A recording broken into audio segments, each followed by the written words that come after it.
जय हिंद। चेतना भी आवाज जा रही होगी। दिव्यांशु, चेतना, आयुष सिंह चौहान, पूनम। ठीक है।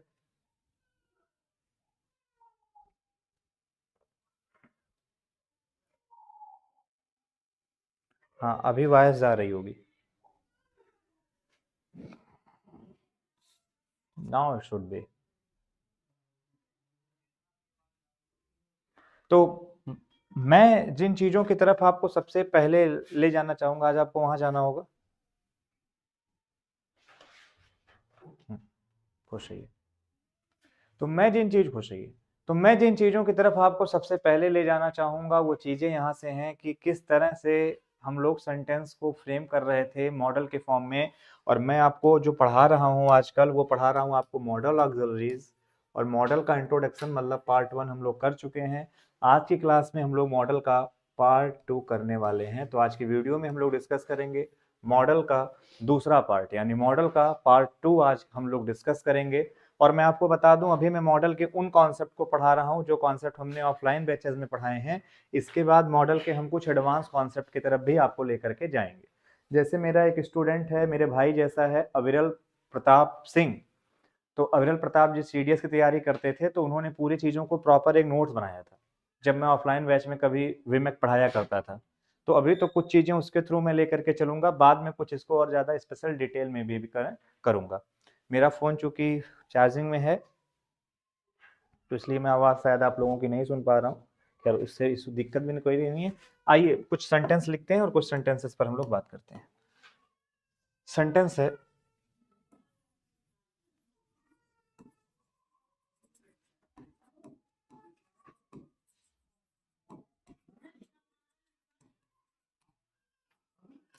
ओनली वेरी इंटेलिजेंट बॉयज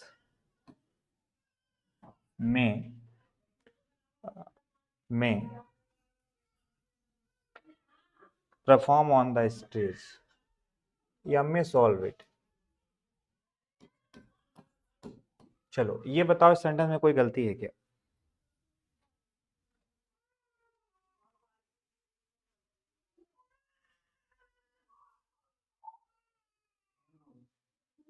क्या गलती होगी बच्चे? हम लोग कैन और में डिस्कस कर रहे हैं, तो आइए मैं आपको पहले कुछ चीजें सिखाता हूँ। मैं आपको कुछ चीजें सिखाता हूँ। सबसे पहले आप वो देखो, अगर मैं कभी आपसे कहूँ कि ही कैन डू इट, एक मैंने ये कहा और फिर एक मैंने कहा इट मे रेन, दोनों में अंतर जानते हो? क्या अंतर है? हम्म? अगर मैं कहूंगा ही कैन डू इट, तो इसका मतलब हम उसकी एबिलिटी के बारे में बात करते हैं। और एबिलिटी में हमेशा हम किसको स्ट्रेस करते हैं? सब्जेक्ट को। यानी हमारा जो ही है, ही क्या है? सब्जेक्ट है। यहाँ पे सब्जेक्ट क्या हो रहा है? सब्जेक्ट स्ट्रेस हो रहा है। भाई एबिलिटी है ना, ही कैन डू इट किसकी एबिलिटी है? ही की एबिलिटी है। तो जब एबिलिटी वो ही सब्जेक्ट की है तो ही को स्ट्रेस कर रहे हैं, तो वहां पे हमने लिख दिया ही कैन डू इट। और दूसरा लिखा इट में रेन, बरसात हो सकती है। तो अब की बार क्या, ये रेन होना, ये एक्शन स्ट्रेस हो रहा है। क्योंकि पॉसिबिलिटी में हमेशा क्या, वो एक्शन स्ट्रेस होता है।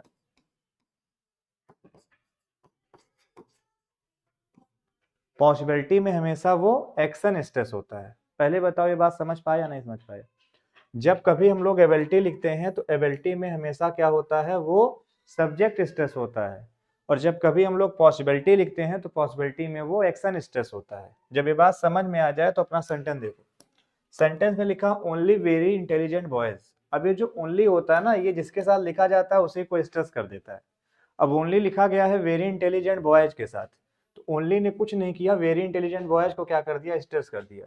और अगर इसको स्ट्रेस कर दिया गया तो कहने का मतलब हम सब्जेक्ट को स्ट्रेस कर रहे हैं। और अगर हम सब्जेक्ट को स्ट्रेस कर रहे हैं तो मैं नहीं आएगा, यहाँ क्या आएगा? कैन आएगा। तो किसी भी चीज को सही करने का लॉजिकल तरीका खोजिए, बजाय कि किसी रूल या रट्टे के तहत आप उसको सही कर दें। ठीक है। Good evening Anurag ji. Good evening. हम्म।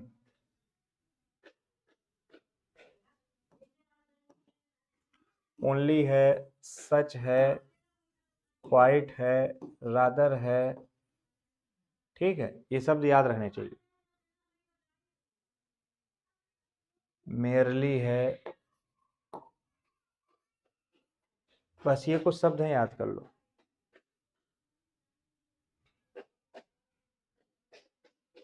ठीक, जिसके साथ लिखे जाते हैं उसी को स्ट्रेस कहते हैं।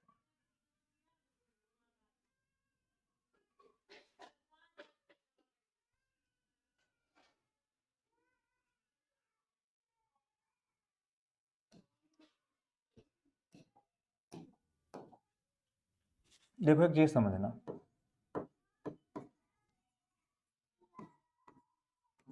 इट मे रेन सही है या इट कैन रेन सही है?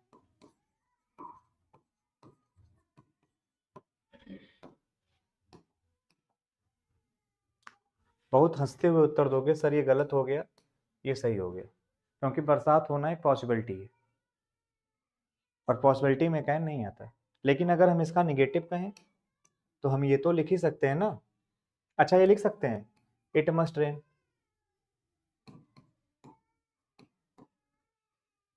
इट मस्ट रेन का ही अपोजिट अगर लिखना चाहें तो ये होगा, इट कांट रेन। ये अपोजिट मैं लिख रहा हूं इसका, इट कांट रेन। जब कभी भी कांट लिखा जाता है और कभी भी मस्ट लिखा जाता है तो दोनों का मतलब होता है। मस्ट का मतलब क्या होता है? मस्ट का हाँ, कॉल उठा के बोल दीजिए कि मैं क्लास ले रहा हूँ। ठीक है। मस्ट का मतलब क्या होता है और कांट का मतलब क्या होता है? जब मैं लिखता हूँ कांट तो इसका मतलब होता है इम्पॉसिबल,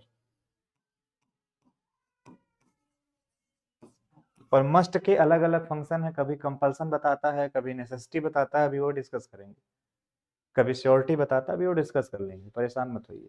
इट कांट रेन का मतलब it is impossible to rain, मतलब इम्पॉसिबल है कि बरसात होगी। सिंपल सी बात हमें यहाँ से समझनी है सेंटेंस से।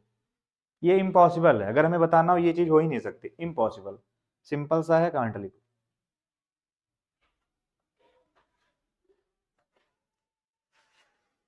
सभी लोग नोट्स बना रहे हैं, अच्छी बात है।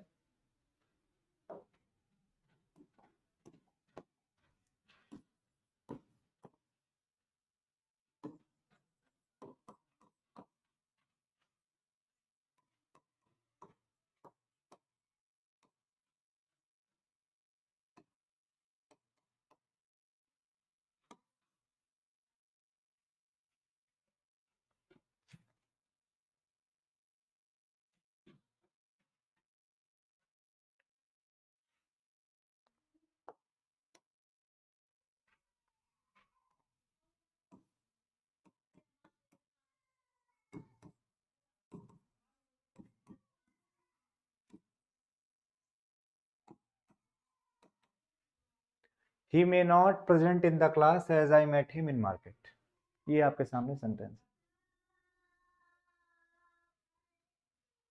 अब इस सेंटेंस को सही करिए।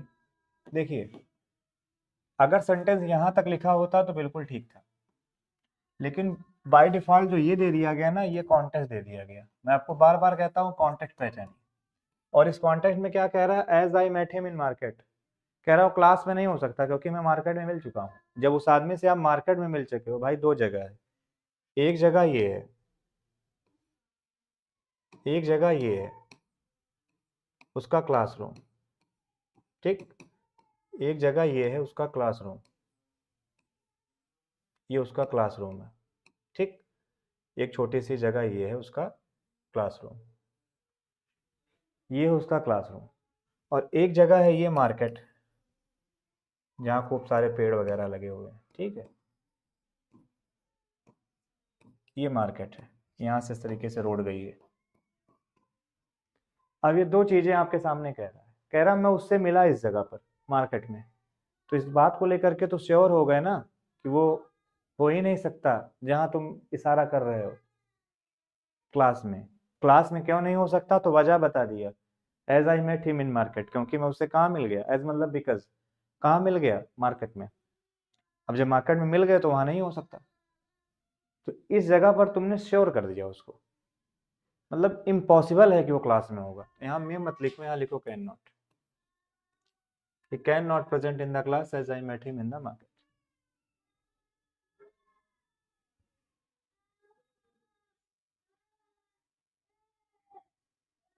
Yes, yes.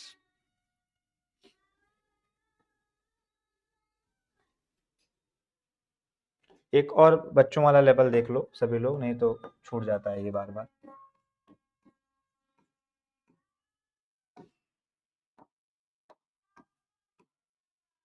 I can be able to go.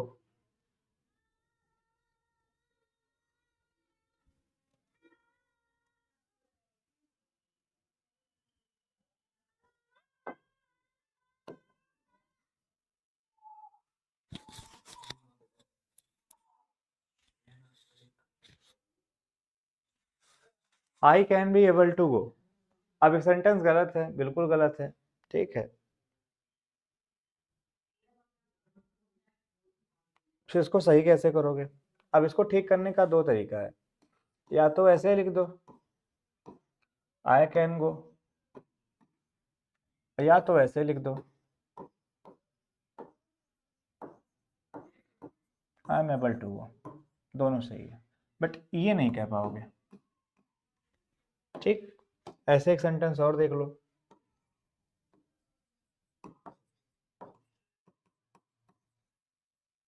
I will likely to go. I will likely to go, तो अब ये भी गलत हो गया। अब इसको सही करने का तरीका या तो ऐसे कर दो आई विल गो, या तो ऐसे सही कर दो I am likely to go. दोनों का मतलब एक है, एक साथ नहीं लिख पाओगे। ठीक है, एक और देख लो फिर। ए नाम दे दिया इसको, इसको नाम बी दे दिया। एक और ले लो।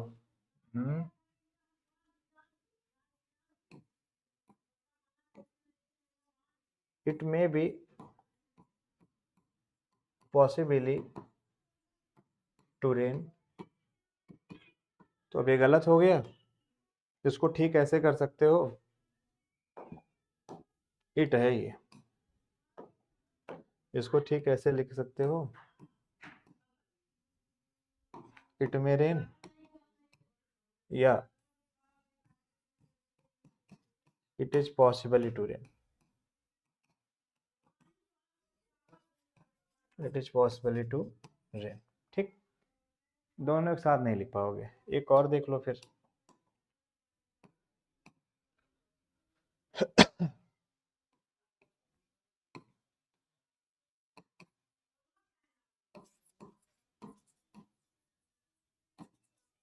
You must have to wear mask.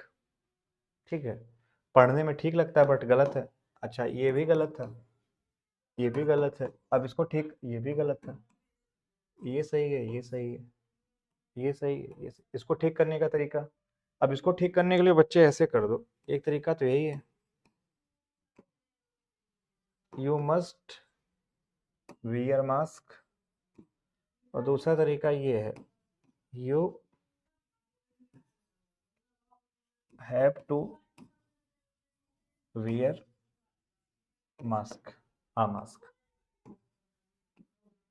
ठीक, हालांकि मस्ट और हैव टू में भी अंतर होता है, कैन और एबल में भी अंतर होता है, लाइकली और विल में भी अंतर होता है, मे और पॉसिबली में भी अंतर होता है। वो आगे चल के भी धीरे धीरे जैसे जैसे हम लोग लेवल बढ़ाएंगे तब सीखेंगे। इनिशियल लेवल पर हमको ये जो ध्यान रखना है वो ये ध्यान रखना है, जो हमें कंक्लूजन के तौर पे ध्यान रखना है वो ये ध्यान रखना है, can is equal to be able to, may is equal to be possibly to,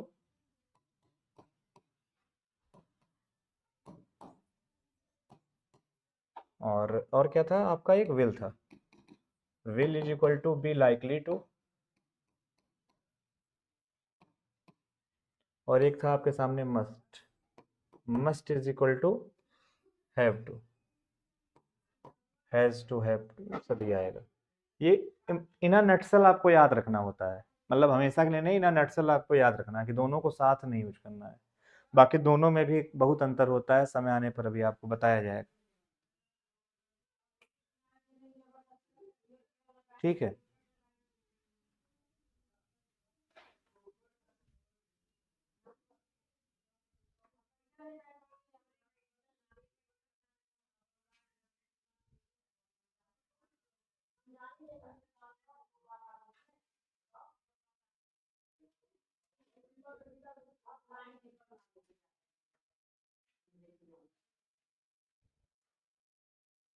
और ऐसे याद रख लो, वुड रादर और प्रेफर एक जैसा होता है, तो यहाँ पे साथ मत लगा देना, वुड रादर और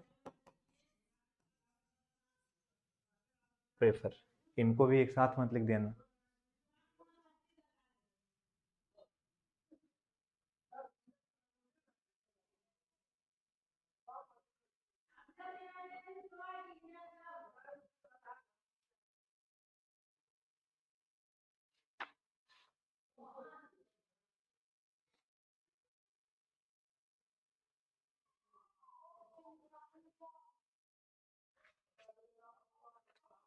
चलो,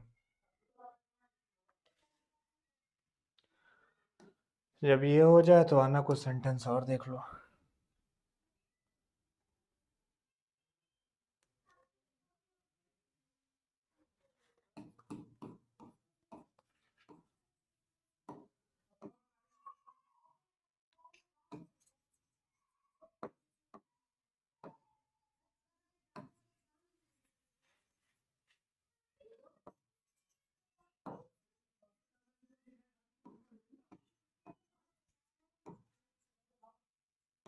आई am able to remember her face and name, गलती है। अभी तुम प्रोडक्ट के ही आ रहे हैं ना कि हम कैन यूज कर सकते हैं। I can remember her name and face, चाहे कैन लगाओ चाहे एबल टू लगाओ, एबिलिटी है भाई, आप उसका नाम और चेहरा पहचान सकते हो, चाहे जो लगा लो। अनेबल क्यों करेंगे?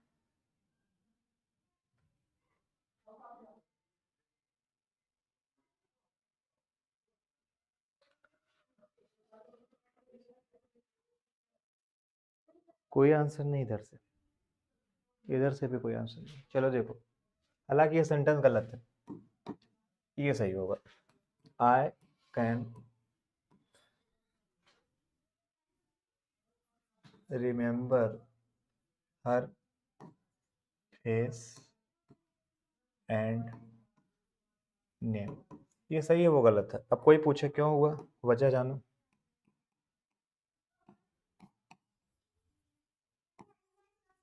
आई कैन प्ले चेस, अच्छा कैन की जगह क्या लिख सकते हो, able to, I am able to play chess, ठीक है। तो I can play chess, I am able to play chess. अच्छा, दो और लिख दो, आई कैन प्ले क्रिकेट, एक और लिख दो, I am able to play cricket.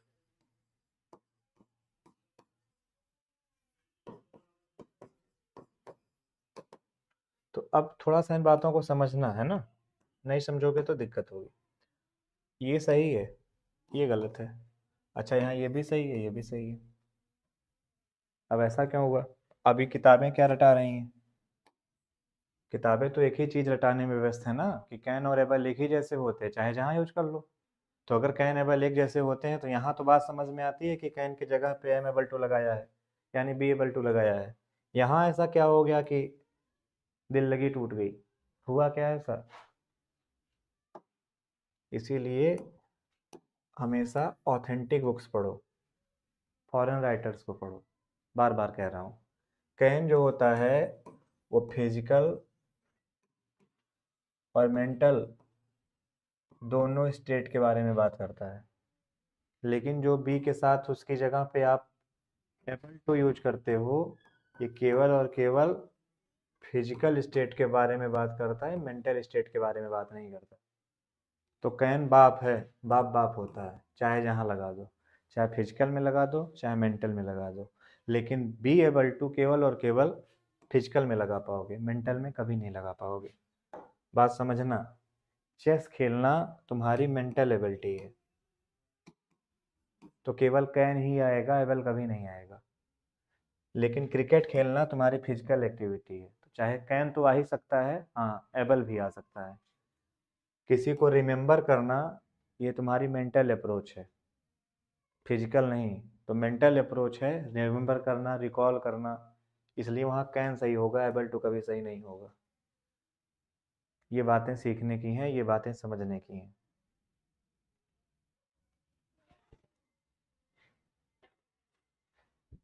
Okay Ayush.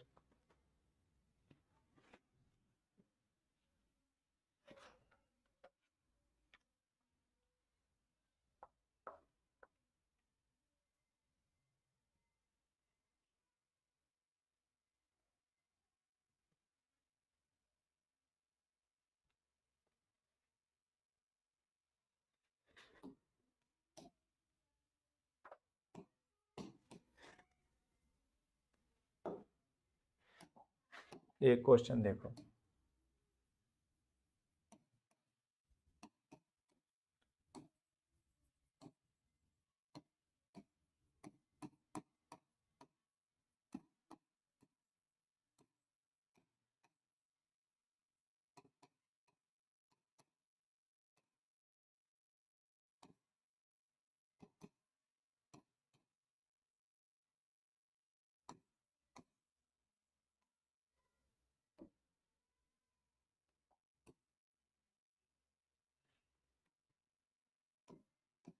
लिखा है ह्यूमन, इधर तो चलो, रूठ के कहाँ जा रहे हो। Human like birds can fly in the sky after some years, मतलब पक्षियों की तरह इंसान भी उड़ेगा कुछ साल बाद। अभी उड़ रहा है वो दिमाग से, आगे और भी उड़ेगा, तो कहाँ तक उड़ाओगे उसे।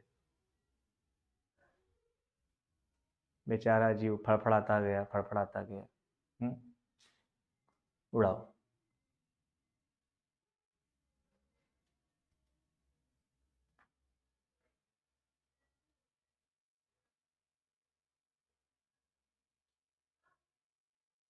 तो human like birds can fly in the sky after some years, इसको देखो तो तरीका सीखो। सबसे पहले समझना, ये जो सेंटेंस लिखा है ये बिल्कुल सही है, लेकिन लिखा है वो एबिलिटी अभी नहीं है। एक चीज समझो, कैन एबिलिटी बताता है कब की, प्रेजेंट की। कुड एबिलिटी बताता है कब की, पास्ट की। और इंसान की एबिलिटी अभी नहीं है उड़ने की, वो कह रहा है कि 5 साल बाद आएगी, आफ्टर सम ईयर्स। अभी नहीं है उसके अंदर वो एबिलिटी, उड़ जाएगा। वो उड़ने की एबिलिटी आएगी कुछ साल बाद, अभी नहीं है। तो हमें फ्यूचर की एबिलिटी चाहिए, तो फ्यूचर की एबिलिटी कहाँ से लाओगे। प्रेजेंट और पास्ट के लिए तो मॉडल है, फ्यूचर के लिए क्या है। तो फ्यूचर के लिए हम क्या यूज करेंगे, विल यूज करेंगे। लेकिन विल एबिलिटी नहीं है, तो विल बी के साथ एबल टू यूज कर लेंगे। विल लगा के फ्यूचर के बारे में बात करेंगे, और बी एबल टू लगा करके उसकी एबिलिटी के बारे में बात कर लेंगे, और सेंटेंस हमारा सही हो जाएगा। विल बी एबल टू, में नहीं होगा।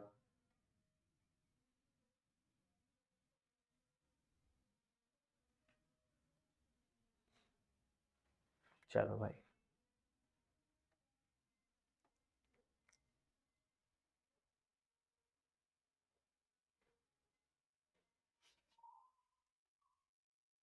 हाँ, कई सारे बच्चे कमेंट में भी लिख सकते हैं, उनको थोड़ा उत्तर पहले दूं। जैसे यहाँ पे कई सारे बच्चे में भी लिख सकते हैं कि सर इस बात की संभावना है। कई सारे बच्चे लिख सकते हैं कि सर इस बात की संभावना है। अब सर इस बात की संभावना है कि आने वाले कुछ सालों में इंसान उड़ेगा पक्षियों के जैसे। एक बात बताना, किसी के अंदर पहले पॉसिबिलिटी आएगी या पहले एबिलिटी आएगी। पहले एबिलिटी आती है, फिर पॉसिबिलिटी देखी जाती है। पहले उड़ा दोगे कि पहले उसके अंदर उड़ने वाली एबिलिटी आएगी, फिर संभावना आएगी कि हाँ उड़ सकता है या नहीं उड़ सकता है। पहले एबिलिटी आती है। तो अभी तो इंसान में पक्षियों जैसी एबिलिटी नहीं है ना, तो पहले एबिलिटी आएगी, बाद में पॉसिबिलिटी आएगी। ठीक है, इसलिए वहां पे विल बी एबल टू होगा, मे नहीं होगा। ठीक है।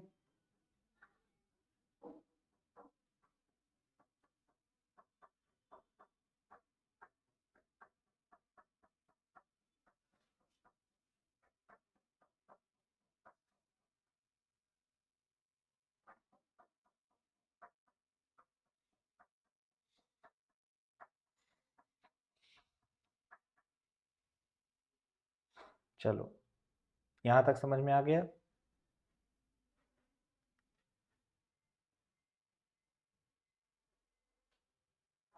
Ability Chetna, yes, all fine.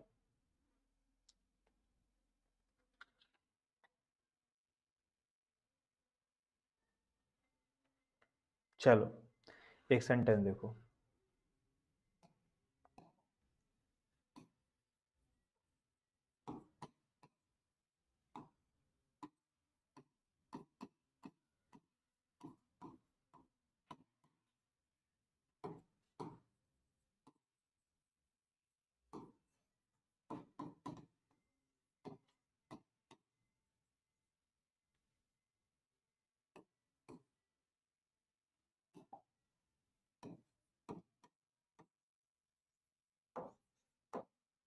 He is worried he may get into some trouble.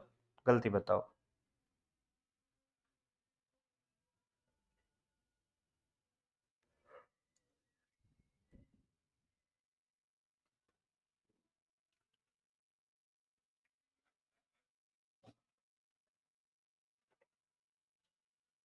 बताओ बच्चों।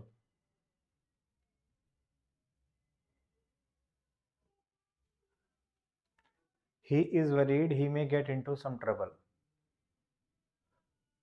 देखो एक चीज बताना, पहले कोई आदमी चिंतित होगा या पहले आदमी समस्या में घिर जाएगा? पहले वो मुसीबत में फंसेगा तब चिंतित होगा, या पहले चिंतित हो जाएगा तब मुसीबत में फंसेगा? जब वो मुसीबत में फंसा होगा तब वो चिंतित हुआ होगा। यानी जो ये दिया गया है, ये वरीड होना उसका रिजल्ट है और मुसीबत में फंसना उसी का रीजन है।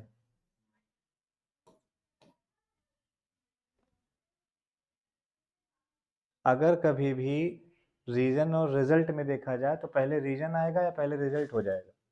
जैसे ग्लास फेंकना और ग्लास का टूट जाना, तो ग्लास फेंकना क्या है? ग्लास फेंकना रीजन है और उसका टूट जाना ये रिजल्ट है।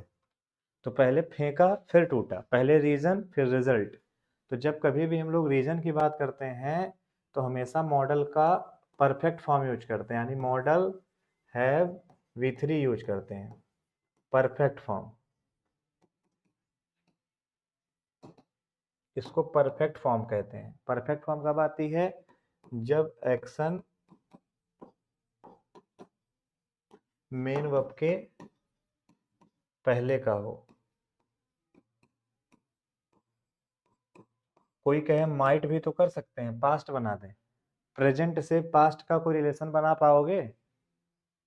प्रेजेंट से पास्ट का रिलेशन थोड़ी ना बना पाओगे। इसलिए एक ऐसा एक्शन जो प्रेजेंट में ही उस मेन वर्ब के पहले हुआ वो परफेक्ट है। तो मे गेट नहीं लिखोगे, मे हैव गेट लिखोगे। मे get got got, may have got. देखो मेरी क्लास भले ही आधे घंटे की हुआ करे, लेकिन आप एक चीज पाओगे, मैं लगातार पढ़ाता हूँ, मैं बातें नहीं करता। मतलब मुझे पसंद नहीं है आधे घंटे क्लास हो, बच्चे के पास और भी सब्जेक्ट है, वो अपना पढ़े लिखे। सृष्टि निगम, जय हिंद।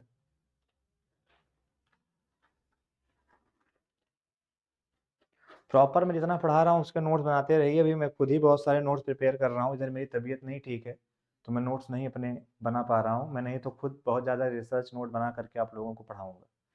अब ये क्लासों की लेंथ और भी बड़ी करूँगा धीरे धीरे, बट तबीयत थोड़ी ठीक हो जाए। ठीक है बच्चों, तो आज की क्लास यहीं तक रखते हैं, मिलते हैं कल। आपके लिए आधे घंटे का सेशन पर्याप्त है आज के लिए, क्योंकि आज ठंड बहुत ज़्यादा है। तो आप लोग भी आराम करिए। ठीक है, थैंक यू सो मच। जय हिंद, टेक केयर। नोट्स पक्का बनाइए।